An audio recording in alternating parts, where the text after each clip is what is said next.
السلام عليكم. شكوى متكررة كتير. الأم تيجي تقول لك يا دكتور ابني عنده كلكوعة في رقبته أو كلكوعة تحت ودانه. أم تانية تقول لك يا دكتور ابني عنده كلكوعة تحت باطه، كلكوعة في منطقة البكين، كلكوعة في دقنه.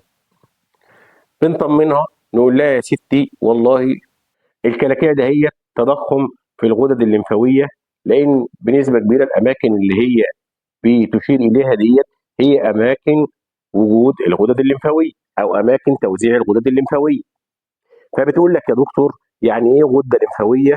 ودي حاجة مقلقة ولا إيه؟ ده أنا سمعت إن الكلاكيع ديت ممكن تبقى إشارة لأمراض كبيرة وحشة لا قدر الله.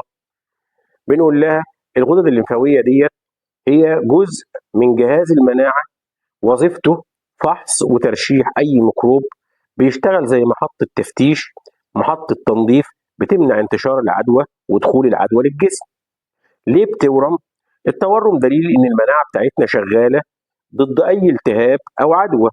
يعني لما بيحصل أي التهاب أو عدوى هي بتتورم، حجمها ممكن يزيد نص سنتي، سنتي، ممكن كمان يوصل لحد 2 أو 3 سنتي طبيعي لو الالتهاب شديد شوية. الأسباب بتضخم الغدد الليمفاوية مع أي عدوى بسيطة زي دور البرد، زي اللوز، زي الأسنان، زي التهاب الأذن. الغدد الليمفاوية القريبة من الأماكن ديت، يعني لو أنت عندك دور برد ممكن زورك الغدد الليمفاوية اللي تحت رقبتك تكبر، لو أنت عندك اللوز برضو الغدد الليمفاوية اللي تحت رقبتك تكبر، وهكذا. طيب لو أنت عندك عدوى بكتيرية شديدة، عدوى بكتيرية زي إيه؟ زي خراج، خراج في الأسنان، خراج في اللوز، أي مكان فيه عدوى بكتيرية شديدة ممكن الغدد الليمفاوية القريبة منه تتضخم وتورم بسهولة عادي. في عدوات فيروسية لو الفيروس قوي زي إبشتاين بار فيروس، زي سيتوميجالو، زي فيروس الإنفلونزا، زي فيروس الكورونا، ممكن يعمل تورم عادي في كذا غدة كمان في الجسم، مش شرط غدة واحدة أو مش شرط منطقة واحدة. لو في مشاكل في الجلد زي ما قلنا عدوات بكتيريا في الجلد زي التهاب خلوي، حبوب، دمامل، خلاريج، جروح بس مثلا التهبت او عبت صديد او كده، دوت بيعمل تضخم في الغدد الليمفاويه القريبه من الجروح دي. عندنا برضو بعض امراض المناعه الذاتيه زي الروماتويد والذئبه، ساعات بيظهر معاها تورم في الغدد الليمفاويه وبيبقى له مواصفات معينه هنقولها بعدين. عندك كمان بعض الادويه ممكن تعمل تضخم في الغدد الليمفاويه زي ادويه الصرع، ودي مشهوره جدا، بس بعد ما توقف الادويه اللي هي ممكن تعمل تورم ديت بيختفي التورم تماما. طبعا بعض اورام الدم دوت السبب بقى اللي احنا بنقول عليه خطير، بس دي حاجه نادره جدا. مش كل التورمات في الغدد الليمفاويه دي طبعا بتبقى اورام الدم اللي ممكن تورم الغدد الليمفاويه زي الليمفوما، بتبقى الغدد ليها مميزات في التورم بتاعها، بتبقى ناشفه صلبه كده محجره، مش مؤلمه، وبتكبر تدريجيا وبتزيد. اتفقنا ان التورمات في الغدد الليمفاويه العاديه بتبقى مؤلمه وبتقل تدريجيا مع الوقت. ايه هي مواصفات تورم الغدد الليمفاويه اللي ما تقلقش؟ اول حاجه تلاقي حجمها بالكتير سنتي او سنتي ونص، ده طبيعي خاصه بعد الادوار الفيروسيه زي ما قلنا، ممكن تفضل ملموسه عند بعض الناس لمده من اسبوعين لاربع اسابيع، ده عادي جدا. مؤلمه عند اللمس، ان الغده الليمفاويه تألمك لما تلمسها اكبر علامه ان المناعه شغاله، مش مجرد ورم وخلاص. الالم بيقل في خلال ايام مع العلاج. طريه وبتتحرك تحت الجلد، ديت برضو شكل الغده الطبيعيه وقت الالتهابات، وبتصغر تدريجي مع الوقت، بتخف زي ما قلنا في خلال اسبوعين او اربع اسابيع. طبعا بتكون ظهرت بعد عضوة واضحة. يعني زي ما قلنا، لو لقينا الغدد اللي في رقبتك مثلا ملتهبة، لقينا اللوز ملتهبة، لقينا معاك دور برد، لقينا اسنانك ملتهبة، لقينا اذنك ملتهبة، يبقى دوت سبب واضح جدا لتورم الغدد ديت. فساعتها ما نقلقش. حجمها بيقل مع الوقت، ودي اهم علامة امان، ان هي مش بتزيد مع الوقت، ان هي بتقل مع الوقت. حتى لو فضلت صغيرة شوية وثابتة شوية وطولت مدتها عن اسبوعين او 3 او 4 زي ما بنقول، بس ما بتزيدش، فدي حاجة ما تقلقش.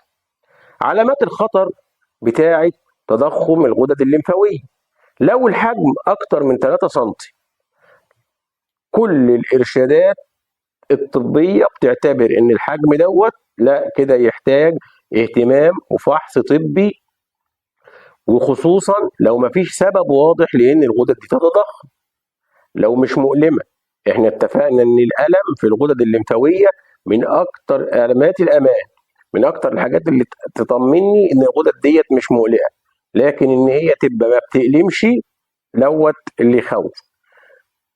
الغدد الخطيرة عادة مش بتوجع، وبيكون نسيجها كده صلب زي الحجر بالظبط، تلاقيها ثابته وما بتتحركش. احنا قلنا الغدد الثانيه لما تلاقيها بتتحرك، لما تلاقي الكلكوعه بتتحرك تحت ايدك كده ولينه كده، دي ما نقلقش. اما لو لقيتها صلبه ما بتتحركش، ديت لو لازقه بالجلد او تحت العضله، ده محتاج فحص عاجل جدا وسونار. بتكبر مع الوقت مش بتقل. زياده الحجم بعد اسبوعين او 3 دي علامه مش مطمئنه بالمره. لكن انت عندك الغدد اللي ما بتقلقش، تبص تلاقيها بعد اسبوعين او 3 الحجم بيقل او على الاقل بيفضل ثابت. لو الغدد مكانها الاساسي فوق الترقوه، ده موقع حساس جدا في التوصيات العالميه. غدد فوق الترقوه ديت بنسبه كبيره بتبقى مرتبطه بالتضخمات الورميه او بتضخم الغدد بسبب الاورام. لو معانا اعراض عامه زي فقدان وزن، زي رعشه ليليه، زي سخونيه مجهوله المصدر، دي كلها علامات بيسموها بي سيمتومز. ديت علامات بتقلقنا وتدينا مؤشرات ان الغده الليمفاويه ديت ممكن تبقى مرضيه، ممكن تبقى حاجه وحشه. استمرار تورم الغدد اكتر من 6 اسابيع، التوصيات الحديثه بتقول المتابعه من 4 ل 6 اسابيع. حتى لو مش بتقل، لا نبدا نتحرك ونبدا نعمل فحوصات. الفحوصات المطلوبه لو الحاله طولت او العمليه مش مطمئنه: بنعمل صوره دم كامله. بيبان من صوره الدم الكامله وجود التهاب او مشكله في كرات الدم، ده مهم جدا في تقييم امراض الدم لو انت شاكك في ليمفوما او لوكيميا. سرعه الترسيب وسي ار بي دي مؤشرات الالتهاب في الجسم، برضو ترتفع في العدوى وتستخدم برضو في المتابعه. بنعمل سونار على الغدد ديت. التوصيات العالميه بتقول من ضمن اهم الخطوات في فحص الغدد الليمفاويه هو سونار الغده. ده بيوضح الحجم والشكل ونوعيه التضخم، وهل بيدي شك في انه تضخم ورمي ولا تضخم عادي. تحاليل الفيروسات زي ما قلنا، الفيروسات الكبيره او الفيروسات القويه ممكن تعمل التهاب في الغدد الليمفاويه. نعمل تحاليل اتش اي في، فيروس نقص المناعه الذاتيه، نعمل تحليل سيتوميجالو، نعمل تحليل ايبشتاين بار. دي كلها من ضمن الفيروسات اللي بيحصل معاها تضخم في الغدد الليمفاويه. اخر حاجه ممكن نطلب عينه من الغدد الليمفاويه ديت وبنحللها، ودي بتبقى اخر خطوه بعد فشل كل الفحوصات ان هي تبين حاجه معينه. طيب العلاج بتاعنا، اي غدد لمفاويه بناخد معاها بروتوكول علاج معين كده، ان احنا بندي مضاد حيوي. لو الالتهاب بكتيري، المفروض ان دوت بيحصل معاه تحسن في خلال من 3 ل 5 ايام. طبعا اختيار المضاد الحيوي اللي احنا بنقوله دوت.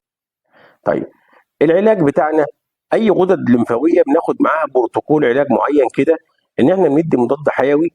لو الالتهاب بكتيري، المفروض ان دوت بيحصل معاه تحسن في خلال من 3 ل 5 ايام. طبعا اختيار المضاد الحيوي اللي احنا بنقوله دوت بمعرفه الطبيب حسب مكان تواجد الالتهاب بتاعك. مضادات التهاب ومسكنات زي ايبوبروفين او باراسيتامول دي بتساعد في الالم وتقليل التورم. علاج السبب الاساسي زي ما قلنا، لو في خراريج، خراج في الاسنان، التهاب خلوي، التهاب لوز، جروح في الجلد، نستنى اما الجروح دي تخف. الغده بترجع لطبيعتها بعد حل المشكله. المتابعه مهمه جدا. لو الغده طبيعيه، لو شكلها مطمئن، مفيش اي مشاكل، مفيش اي حاجه تخوف، ويكفينا متابعه بعد اسبوعين او 4 اسابيع.